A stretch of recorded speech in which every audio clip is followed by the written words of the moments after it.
Olá, seja bem-vindo ao nosso Tempo com Deus, né? Esse momento durante a semana onde nós podemos separar alguns minutos para meditarmos na Palavra de Deus, para conversarmos um pouco a respeito daquilo que Deus tem a nos ensinar com as Escrituras, também para compartilharmos nossos agradecimentos, nossos pedidos. Então aproveite aqui o chat que está aqui ao lado e coloque, ou se está no celular está embaixo, mas coloque aí no chat aquilo que você quer interceder, tá bom? Aquilo que você tem a agradecer também, que você quer que nós oremos por você no restante da semana. Todos esses pedidos eles vão para o grupo da nossa igreja, para que todos nós possamos interceder pela sua vida e agradecer pelas bênçãos que Deus tem derramado sobre você, tá bom? Então faça uso desse chat, coloque aí seu boa noite, vamos ter um bom tempo de comunhão aí por meio do nosso chat. E hoje nós vamos meditar uma carta lá do Novo Testamento, a carta de Tiago, capítulo 1, os versos 2 a 4, vamos olhar um pouco para esse trecho, um pouco também para a vida desse autor aqui, Tiago, entender um pouco mais sobre quem ele é, aquilo que ele queria ensinar com essa carta. Então, Tiago, capítulo 1, os versos de 2 a 4, vai ser projetado o texto aqui na frente, na Nova Almeida Atualizada, diz assim: Meus irmãos, tenham por motivo de grande alegria o fato de passarem por várias provações, sabendo que a provação da fé que vocês têm produz perseverança. Ora, a perseverança deve ter ação completa, para que vocês sejam perfeitos e íntegros, sem que lhes falte nada. Essa carta aqui, ela é escrita por Tiago, como diz já o nome, né, o nome que nós conhecemos essa carta, né, como um livro da Bíblia chamado Tiago. Só que o Tiago que escreve essa carta aqui não é o apóstolo mencionado nos evangelhos. Ou seja, ele não é o Tiago filho de Zebedeu, não é o Tiago que é irmão de João, né? João que escreve sim o evangelho, que escreve as cartas em seguida, né? Escreve o Apocalipse também. Não é o Tiago, irmão de João, e o Tiago filho de Zebedeu, não é o Tiago que era um dos 12 apóstolos que escreve essa carta aqui.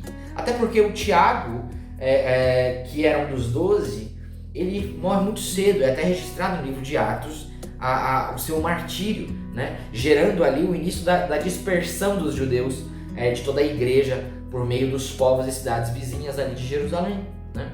Então não é esse Tiago que escreve. O Tiago que escreve essa carta aqui é o conhecido como irmão do Senhor. Tiago, irmão do Senhor Jesus. Como nos contam os evangelhos, né? Jesus ele tinha irmãos de carne, né? Ele tinha os irmãos que eram filhos de Maria também, né? Nós vemos isso lá em Mateus capítulo 13. Às vezes algumas pessoas têm dúvida com relação a isso. Então se você tem dúvida, anote esse verso. Mateus 13, 55. Marcos 6, verso 3. Menciona que Jesus tinha sim irmãos e menciona até mesmo os nomes dos seus irmãos, né? Diz lá em Mateus e em Marcos 13, 55, que Jesus tinha 4 irmãos, Tiago, José, Simão e Judas, né? E também ele tinha irmãs. Marcos 6 nos menciona isso, só que não menciona o nome das irmãs, mas menciona que Jesus tinha irmãs que viviam no meio do povo, né? O povo conhecia aquela família. Mas é importante também a gente ressaltar, porque às vezes a gente pode fazer algumas confusões com esses nomes. Perceba que todos os nomes dos irmãos de Jesus, Tiago, José, Simão e Judas, são nomes que se repetem bastante na Escritura, até mesmo no meio dos apóstolos, né? Mas a gente não pode confundir achando que, por exemplo, o Simão, que menciona aqui como irmão de Jesus, era Simão Pedro, ou então que Judas aqui era um dos Judas que estavam ali entre os apóstolos. A gente não pode fazer esse tipo de confusão, tá bom? É porque eram nomes muito comuns naquela época. Existiam muitas pessoas, assim como o nome de Maria também, existiam muitas pessoas que tinham aquele nome naquela época. E aí eles faziam algumas diferenciações. Por exemplo, a registra a história que Tiago, o que escreve essa carta, ele tinha como se fosse um codinome, né? Alguns codinomes. Ele era conhecido não somente como Tiago, mas como Tiago, o irmão do Senhor. Isso na era já na era da igreja, né? Ou então também era conhecido como Tiago, o justo, né? Era uma forma de identificar que aquele era o Tiago, que é irmão de Jesus, filho de José, filho de Maria, né? Ao que tudo indica também filho de José, claro, né? E aí é interessante, irmãos, que é mencionado na Bíblia que os irmãos de Jesus, inclusive Tiago, eles não criam em Jesus. É mencionável que eles não acreditavam e não apoiavam Jesus durante seu ministério. Lá em João, capítulo 7, verso 5, mostra essa realidade, que nem mesmo os irmãos de Jesus acreditavam nele, né? A pergunta é, como então que Tiago ele se torna uma figura tão importante na igreja primitiva, sendo que ele era um irmão de Jesus que não acreditava nele durante seu ministério, né? Como que Tiago pode se tornar essa figura tão importante a ponto até de escrever cartas à igreja, e cartas cheias de autoridade e bastante convicção naquilo que ele falava, né? Como que ele pode? Eu acredito, irmãos, que conforme Paulo registra lá em 1 Coríntios capítulo 15, versículo 7, eu acredito que ali onde Paulo fala que Jesus aparece depois de sua ressurreição a Tiago, eu acredito que o Tiago que ele se referia era o irmão do Senhor. Era esse Tiago aqui, o Tiago chamado o Justo, o irmão de Jesus Cristo, né? E isso ocasiona a sua conversão. Essa é uma posição adotada por muitos estudiosos, muitos teólogos, né? Que esse encontro que Jesus tem com algumas pessoas depois de sua ressurreição, incluindo os 12, incluindo o próprio Pedro também. Depois Paulo também diz que apareceu a ele também posteriormente, né? Conforme registra ali no caminho de Damasco, o encontro de Paulo com Jesus. Jesus teria também aparecido a Tiago, e eu creio ser esse mesmo Tiago, o irmão do Senhor. E isso ocasiona a conversão de Tiago, isso ocasiona uma mudança de vida de Tiago e consolida a sua vocação à liderança. Isso significa que Tiago, mediante isso, se torna um líder da igreja, né? E a gente sabe que é de fato isso que acontece, né? Nós não temos certezas quanto ao processo com que isso acontece, mas é muito claro em toda a história da igreja registrada e plenamente e amplamente estudada que Tiago se torna, sim, um líder da igreja, um dos pilares da igreja, né? A Bíblia mesmo registra isso, que Tiago ele se torna um dos pilares da igreja primitiva lá em Jerusalém, juntamente com Pedro e com João, né? Pedro e João eram dois que caminhavam muito próximos de Jesus. O Tiago, filho de Zebedeu, ele é martirizado muito cedo. Então o Tiago, irmão do Senhor, se torna um desses outros pilares, né, da igreja, um dos principais líderes da igreja primitiva, né? Infelizmente, inclusive nesta função, não sei se tão infelizmente assim, porque a causa pela qual isso aconteceu é uma causa muito nobre.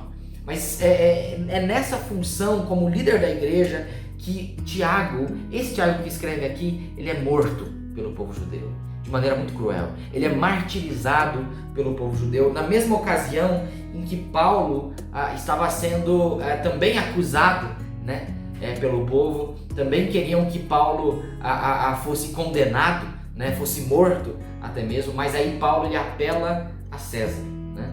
E aí então ele é enviado a Roma.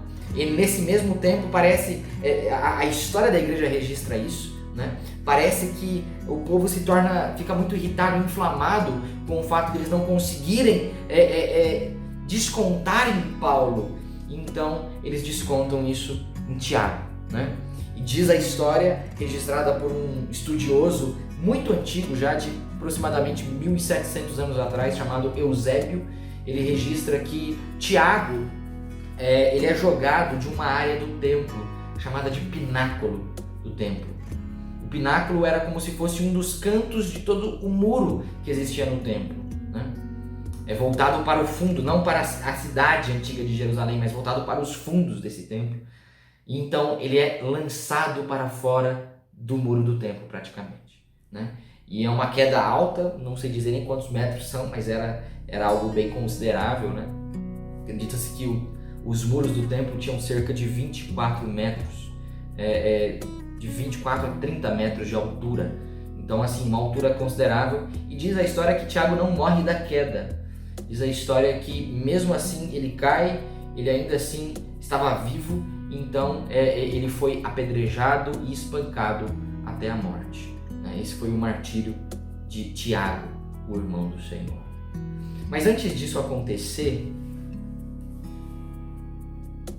quando a igreja ela ainda estava num período em que ela era espalhada pelas cidades, Tiago ainda estava vivo, ele escreve uma carta a essas igrejas, com diversas orientações, né? É por isso que no versículo 1 aqui de Tiago diz que essa carta são as 12 tribos da dispersão, que era uma forma de chamar o povo de Deus, decorrente ali que eram judeus também, que eram povo de Israel também, mas que estavam espalhados, estavam dispersos por causa da perseguição à igreja. E ele destina essa carta a então diversas igrejas que estavam dispersas por causa da perseguição, né? E é muito interessante como que ele começa essa carta com esses versos que nós lemos. Ele escreve com um tom de ordem, né? Ele ordena aos leitores o seguinte: tenham por motivo de grande alegria o fato de passarem por várias provações, né? Tende por motivo de grande alegria. Essa é a ordem que Tiago dá. Tiago ele é dotado de autoridade.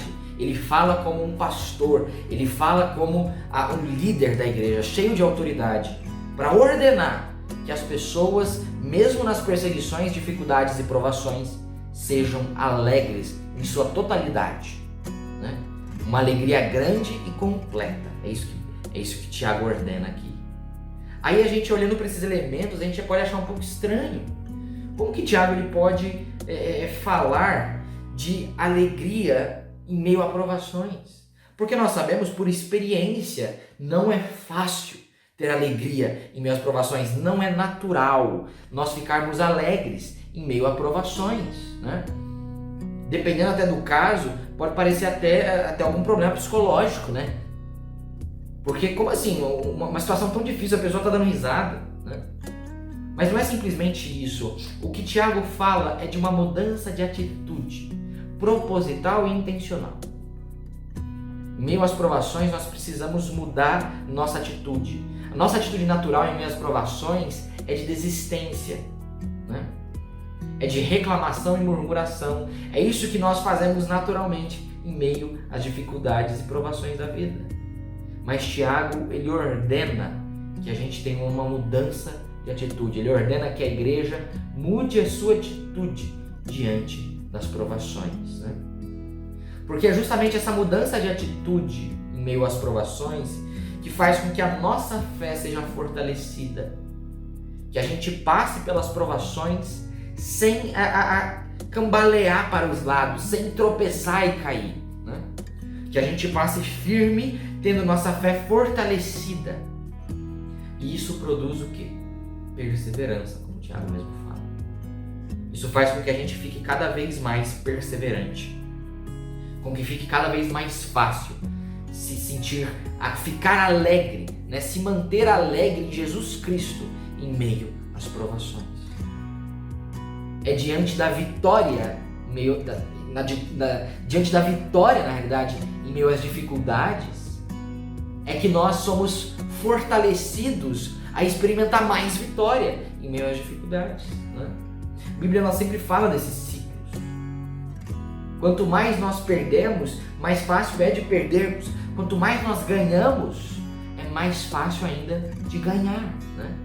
No sentido de que quanto mais nós passamos pelas provações com uma atitude positiva, vai ser mais fácil passarmos por novas provações também com uma atitude positiva.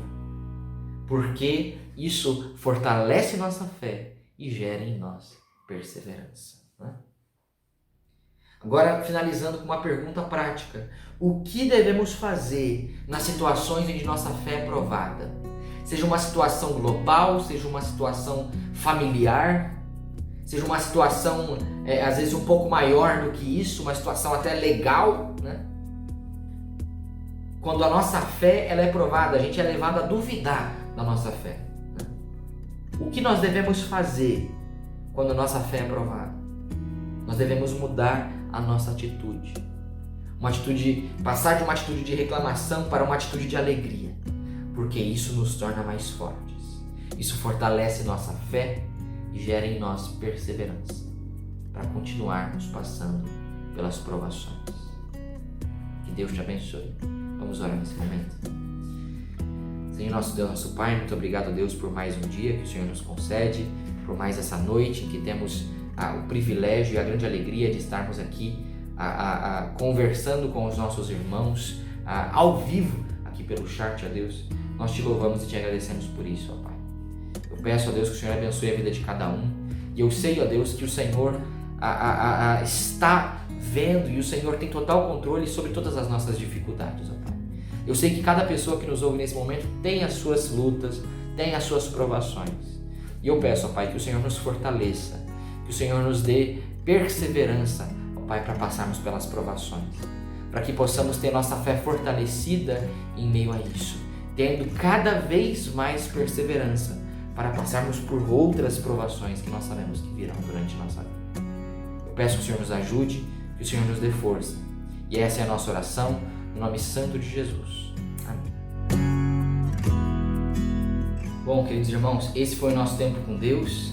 Eu quero te desafiar nesse momento, nesses últimos momentos do nosso vídeo, nesses últimos instantes aqui, que nós estaremos juntos, a fazer uso do chat se você ainda não fez. Se você ainda não deixou ali seu boa noite, desejo uma boa semana, um bom resto de semana a todos ali. É muito importante para a gente ver a sua participação conosco aqui, tá? Eu gostaria também de falar um pouco a respeito de um tema muito importante para nossa igreja e para todas as igrejas na realidade, mas principalmente uma orientação aos membros da nossa igreja, da Missão Batista Comunhão, tá? Irmãos, muito se tem falado a respeito do retorno às atividades presenciais das igrejas, né? Muitas igrejas na nossa cidade, que é Santa Bárbara do Oeste, onde nossa igreja está localizada, muitas igrejas nessa cidade de Santa Bárbara, elas têm também já retornado desde aí de final de julho às atividades presenciais, né? Qual que é a nossa postura diante disso? Qual que é a nossa postura diante das liberações que estão sendo feitas pelas prefeituras? Nós estamos nos baseando em estatísticas regionais, tá bom? Eu quero que isso fique bem claro a todos os irmãos. A nossa base são estatísticas regionais. Por quê? Porque nós vivemos em regiões. Nós, por mais que assim, você more na cidade de Santa Bárbara, na cidade americana, perceba que nós transitamos constantemente por regiões, entende? A gente não pode simplesmente considerar a estatística municipal, principalmente para retornar uma igreja, porque os membros da igreja não pertencem somente ao município, eles pertencem a outros municípios. Por exemplo, muitos irmãos são de Santa Bárbara, agora outros, uma grande parte, são de Americana, e eu, no caso, sou de Nova Odessa. Percebe como nós já transitamos bastante? Nós estamos fazendo um encontro de 3 cidades. Para isso, irmãos, nós precisamos considerar a região. E a estatística sendo considerada é aquilo que o governo do estado de São Paulo tem mandado, né? Não é a liberação que o estado dá, não é disso que eu estou dizendo, mas sim os fatos que são apresentados pelo estado são para mim uma base de dados, são o meu banco de dados para eu fazer uma análise antes de tomarmos uma decisão, né? Então, o que nós precisamos fazer considerando as estatísticas regionais, que aí nós somos região metropolitana de Campinas, né? Nós precisamos esperar o atestado de estabilidade. O que nós precisamos fazer é atestar a estabilidade, né? Como que nós vamos fazer isso? Nós precisamos aguardar o próximo boletim de informações para saber se de fato estamos em um momento estável, para saber se de fato as coisas continuam a melhorar, tá bom? Para ficar tudo muito claro para todos os irmãos, vou passar até datas, algumas datas que nós estamos tendo como previsão, tá bom? A região que nós consideramos que é a região metropolitana de Campinas, que nós estamos inclusos nela, ela se tornou fase amarela, uma fase liberada para as atividades, oficialmente no dia 7 de agosto. É isso que o estado declara, tá bom? No dia 7 de agosto nós nos tornamos fase amarela. Então, o que nós vamos fazer para atestar a estabilidade? Nós vamos primeiro esperar 14 dias antes de liberarmos qualquer protocolo, tá bom? Então, até o dia 21, que é sexta-feira que vem, ok? Dia 21 de agosto, se as coisas continuarem a melhorar ou se manterem, né? Se as coisas se manterem na faixa amarela, né, a região de Campinas, aí o que nós vamos fazer no dia 21, no máximo, na realidade ali no dia 22 ou no domingo 23 mesmo, nós vamos liberar a todos os irmãos da Missão Batista Comunhão os protocolos de retorno, né? O que são os protocolos? Os protocolos são as regras que nós vamos ter que seguir, tá? Serão várias regras que vão ser liberadas aí para que a gente possa retornar. E quando que o retorno acontecerá de fato? Acontecerá depois da gente conseguir atestar completamente essa estabilidade, que leva daí mais 14 dias. Isso significa que é somente no início de setembro, se as coisas continuarem a melhorar, somente no início de setembro é que nós vamos retornar às nossas atividades presenciais, né? Então, irmãos, eu peço que você continue orando por isso, para que as coisas de fato se estabilizem, para que a gente continue permanecendo na fase em que estamos, se não melhorar de fase ainda, né? Para que a gente possa voltar às nossas atividades com total segurança, tá? A preocupação é a sua segurança.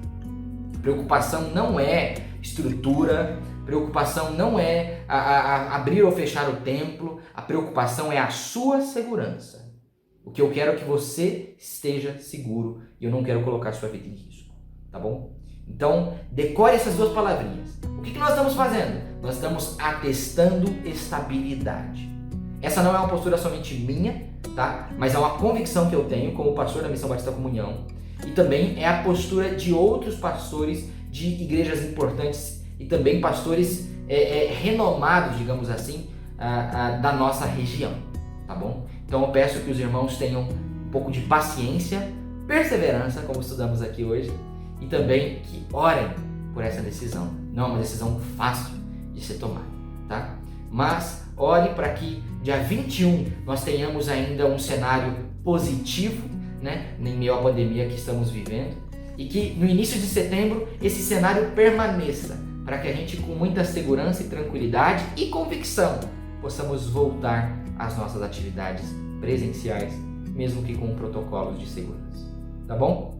Então, se não ficou muito claro alguma informação, fale comigo, tá? Eu vou deixar o meu telefone aqui na tela, você pode conversar comigo por esse número que está aqui na tela, tá? Que eu posso esclarecer para você qualquer dúvida que você tenha.